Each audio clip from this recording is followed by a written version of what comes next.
guys, welcome to the video. I'm Natalie. I'm sure you've all heard the phrase, don't judge a book by its cover, but the truth is, how many of us actually don't judge books by their covers? So I'm gonna go to the library and I'm gonna choose 3 books just based on their covers. And then we're gonna have a little reading vlog and see whether the book is what I thought it was gonna be like based off of the cover, and whether I actually like it, and whether the cover was kind of accurate about what the book was gonna be like. So let's get into it.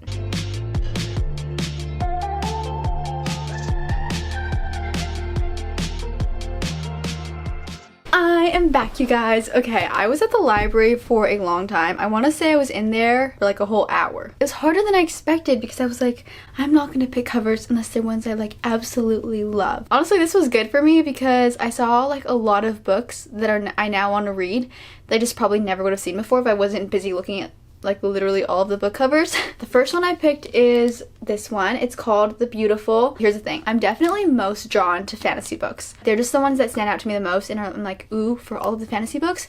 And so for all of them, I wanted to get fantasy books, but I was like, Natalie, you need to branch out and you need to have some variety. I thought it was just fantasy, but then I saw the side, just like when I was checking it out, and it's apparently an urban fantasy, which I don't like urban fantasy as much, and that kind of changes my prediction of what this book is going to be about. Oh yeah, I'm going to give my book predictions too. I'm going to give what I think it's about even though I haven't read the back. I mean, there's like a chalice, so I was like, there's probably like royalty and stuff, and for some reason it like reminded me of Snow White. I kind of thought it was going to be like a Snow White kind of dark retelling kind of thing.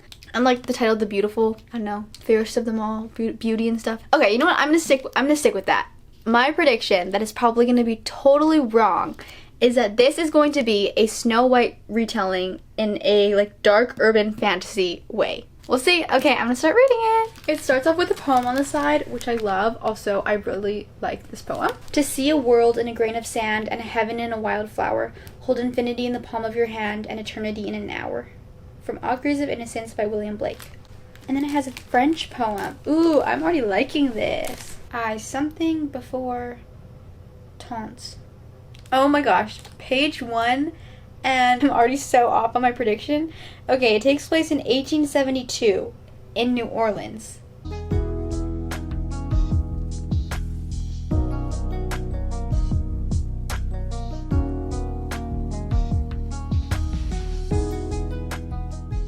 I'm on page 110. I still really want to read the summary because I don't know where this book is going. So far, this is what I know. There's this French girl named Celine, kind of ran away to New Orleans, but there are like people in New Orleans who she thinks aren't human, and someone's hunting her, I think, who seems kind of like a vampire, and there's this kind of rude guy that she maybe likes, or maybe is an awful person, and our main character is a little power hungry. I really don't know what to make of the characters in this book. They're a little off-putting. It's interesting so far, but it's like, it's kind of strange. We're gonna see where it goes later.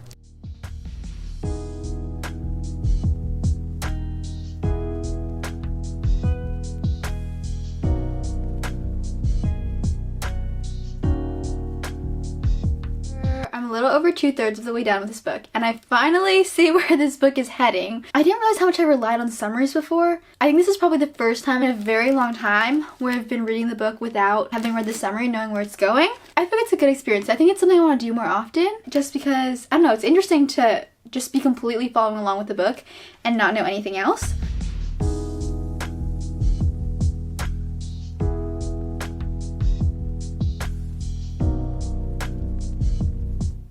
The love interest in this book is annoying me and annoying the main character, but she still likes him. He's annoying.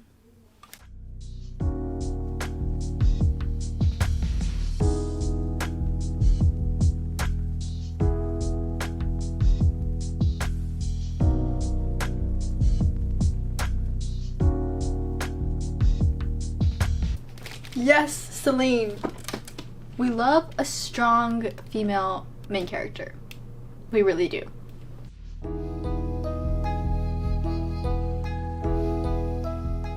I like this line. When life becomes difficult, the only source of strength we have is love. Love of others, love of self, love of life in its entirety. I just finished the book. Overall thoughts on this book? Yeah, I don't think I'm going to be continuing this series. I did not even realize it was a series. But the thing is, the whole time I was reading it, I was like, I'm shocked this isn't a series. It was like enjoyable, like I did want to keep reading it, but I will stand by what I said earlier, which is I'm not a very big fan of urban fantasy. I prefer high fantasy where they're just like in a completely different world. Also, the fact that it was set in 1872, I don't really like reading books that are set in a different time, just my preference.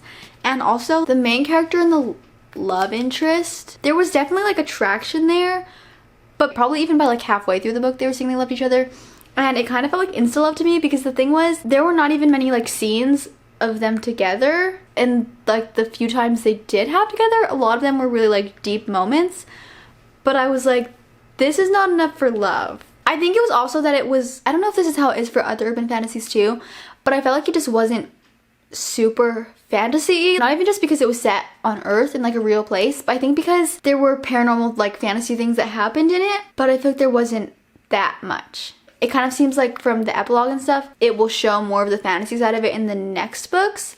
But as far as in this one, it just didn't feel super fantasy-y. And one of her friends I absolutely loved. But other than that, I didn't really like the relationships in this book either. It was fine. It was a little out of my comfort zone, so I think that's good that I tried that. But yeah, overall, I just didn't love it. So, the next book, it's called Spin the Dawn. I have a confession to make. I read the summary for this one. This was the last one I was choosing. So I was trying to find a third book, and I was struggling so hard. I saw this one and I was like, oh my goodness, I love the cover. I like the title Spin the Dawn. It says it's fantasy on the side. Even if it didn't, I think you can kind of tell it's fantasy. And we can kind of tell that she's into, I don't know, making clothes or like that kind of thing from the scissors and the thread and stuff in the image. I was also drawn to it because it looks like we have a character who's Asian. Good to support authors who are people of color. Yeah, I don't know why, but I just really deeply felt like I needed to know what the summary was.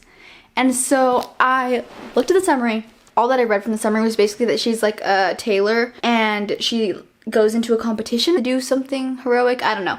That's basically all I know. So I don't know that much, okay? But yeah, for some reason I just couldn't help myself. And then, so after I read the summary, I was like, okay, Natalie, now that you've read the summary, you've broken your rules. So you can't do that one. So I put it back. And then, I'm not kidding you, I walked back and forth in the YA section of the library 2 or 3 times. And I could not find a cover that I liked as much. So I was like, I'm just gonna get this one because I do genuinely really like the cover. I'm super excited to get into this one. The last book I read wasn't like super dark, but it was a little dark, and so this one seems like it's gonna be a little more lighthearted, so I'm super excited for this one. I think it's just gonna be a fun read, and I feel like books that are about competitions and stuff like that are just so fun, so I'm excited. Here we go. Can we dance in the moonlight, hold hands if the mood's right, make plans to the sunrise and sleep till noon, I'll take you to. I'm actually really enjoying it so far. The beginning is actually a little similar to Mulan. So she's a tailor, but her dad was also a tailor, and so the emperor calls him to like compete in this competition thing to become the next imperial tailor or whatever. But her dad, like, there's no way that he'd be able to make the trip, and he isn't able to like tailor and stuff as well as he used to, and so she decides to go instead, but people are like very sexist, so she has to pretend to be a guy because there's no way that they let a girl be a tailor there. So she like pretends to be her brother, and so she like chops up her hair and stuff, and I'm like, seriously, do people seriously think you're a guy just because you chopped off your hair? Like, whatever, but everyone thinks he's just a young guy, so that's the part that's kind of similar to Mulan. But now she's competing at the palace. The second like trial thing just finished, and I'm not super far in the book, so I don't know how many trials there are gonna be.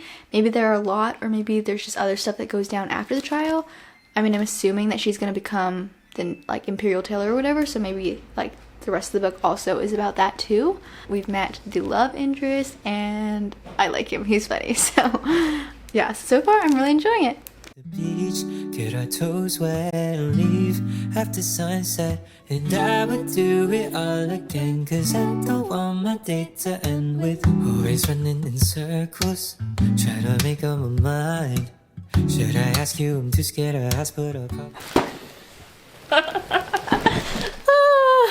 I love this guy. ask you this time. It's been a couple of hours, alright, a couple of days, trying to choose where I wanna take you and rehearsing what I'm gonna say. Guys, I'm in love with this book. Oh my goodness, it's so good, it's so fun, it's so sweet, it's making me so happy. I mean, what about it is there not to love? They're on a fantasy quest, the romance is so cute and sweet, and just like, what is there not to love about this book? Cause I have been planning for quite a long while, been asking your friends how to best make you smile. And I don't wanna mess up like I always do when I try to say this to you. Oh my gosh. I finished the book. The ending made me sad. But there's a second book, so it'll be okay. I am already committing to buying this book and the second one. That was such a good one. Oh, I'm so glad I got that book. Okay, I need to take a break, but when I get back, I'm going to show you guys the last book. Yay! This is the last book I got. It's called What We Harvest. It looks like a fantasy book cover, which is why I was drawn to it. But it was under general fiction, so I guess it's not, which makes me think that it's a dystopian, because I feel like it wouldn't look like this unless it was fantasy or dystopian. So I think it's some kind of dystopian. I like dystopian books, so I'm excited for this one. Also, I don't think it's part of a series, but After the Beautiful, that one was a series and I didn't know, so maybe this one is too. I don't know. I haven't heard of this author before, or this book. My guess about what it's about. Okay, yeah, so I think it's a dystopian, and it's called What We Harvest. I don't know what kind of plant this is. It doesn't look like a food plant, but I'm thinking maybe it has to do with farming or something. Also, there are like these red things going down, which makes it look like blood, so maybe there's a war or something. I don't know. That's all the guesses I have, but yeah, let's get into it.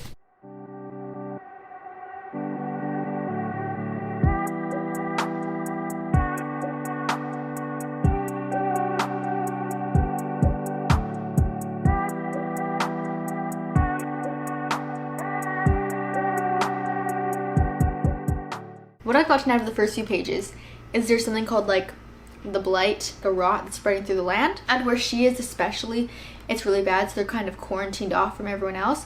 But she has a farm, and right at the beginning of this, she notices like part of her farm has started to get infected, and apparently the blight doesn't just spread in plants, it also spreads to people, like through the plants and I guess through people too. I don't know, but there are people called the blighted, but it seems like there's no cure for it. It takes place here. I mean, she says they're in the US, she's a senior in high school, or she's about to be, and like they have phones and stuff, so it seems kind of like it's a similar time. But yeah, the main gist is that there's this blight spreading through the land, and now she's kind of trying to deal with that. But she also might be sick.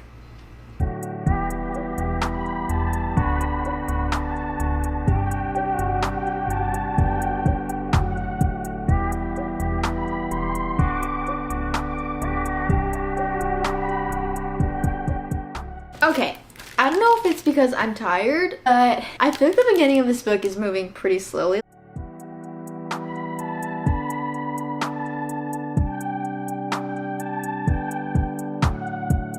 I only have this much left, so I'm pretty close.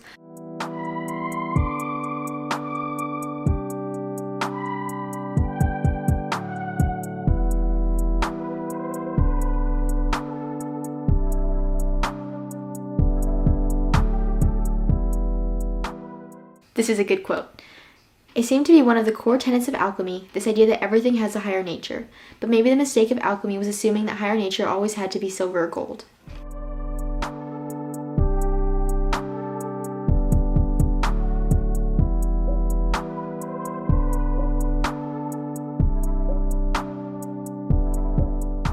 I apologize for the horrible lighting, but I finished the book. This like last section, this part, really redeemed the rest of the book. It was better than the rest of the book combined. It just like really like picked up way more, and it just got like deeper. And yeah, I feel like, as I said before, I feel like the beginning, like even like the first half of the book was really slow. If I wasn't reading this for the video, I might have stopped reading it, but I pressed on because I was like, gotta finish reading it for the video. But I was kind of bored. I wasn't laughing. I wasn't smiling or anything. I think that was one of the things about this book. One part of it was kind of dark, but it wasn't like dark, you know? But for some reason, it just like, there were no like laughing, really smiling parts until the very end. And so that was kind of hard for me because I love like laughing and smiling and having a good time in books. And it's like, a book can be deep and dark and deal with really hard things, but still have moments of joy and stuff in it, and I think this just didn't really. Also, like, it was kind of, so it deals more with like alchemy, not like fantasy magic stuff, But I feel like if this was more of a fantasy book and it took place in like a fantasy world, I would have been a lot more on board and a lot more interested in it than just like in the US on like people's farms. No offense. So yeah, but I thought her relationship with her and her ex was really cute, and like them piecing that back together. And then also Teddy's the dog. I love Teddy. And then the end of it was really good, but yeah, that doesn't exactly make up for the rest of it. But thank you guys so much for watching this video. I feel like it was a fun little experiment, and I'm happy that I found a book that I actually really love from doing this video and just going off of the covers. Although yeah, as we can tell, covers are definitely not always accurate to how much we're gonna like the book, which I already knew, but this hammered in the point. But yeah, thank you guys so much for watching, and I'll see you guys next time.